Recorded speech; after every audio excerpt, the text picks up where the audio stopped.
Ang programang ito ay rated SPG. Striktong patnubay at gabay ng magulang ang kailangan. Maaaring may masiselang tema, lengguwahe, karahasan, sexual, horror o droga na hindi angkop sa mga bata.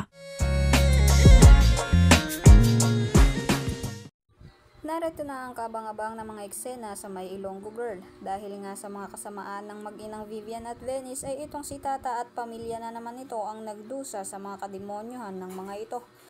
At hindi pa nga makukontento itong si Venice dahil nga nang magmakaawa itong si Tata kila Sir Gob na iurong na daw ng mga ito ang kaso sa inay gwapa nito, ay eepal na naman itong si Venice dahil nang hindi napakiusapan ni Tata sila Francis at Sir Gob, ay agad ngang sasabunutan ni Venice itong si Tata dahil ayaw pa din ito umalis sa mansyon ng Palma at ingungud-ngud pa nga siya nitong si Venice sa putikan.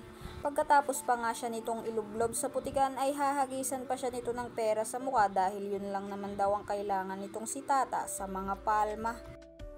Kaya naman sa pagbabalik nitong si Tata ay magugulat ang lahat dito dahil ibang-iba na ito sa dating Tata. Dahil sa pagbabalik nito ay hindi na ito papayag na api-apihin na lang ito nila Vivian at Venice. At dahil nga sa nangyaring panununog sa bahay nila Tata ay tutulungan ito ni Ivana para makabangon muli. Gagawin ni Ivana na maging sikat itong si Tata at magbabago na nga ang buhay nito malayo na sa dating buhay niya. At makakalaya na din si Inay Guapa dahil inasikaso na din iyon ni Ivana. Sa kabilang banda dahil nga sa nangyari kay Margaret ay ang nanay muna nito ang magte-takeover sa mga negosyo nila. Kaya naman kung anong magiging papel nito sa buhay ni Tata ay yan ang ating pakaaabangan.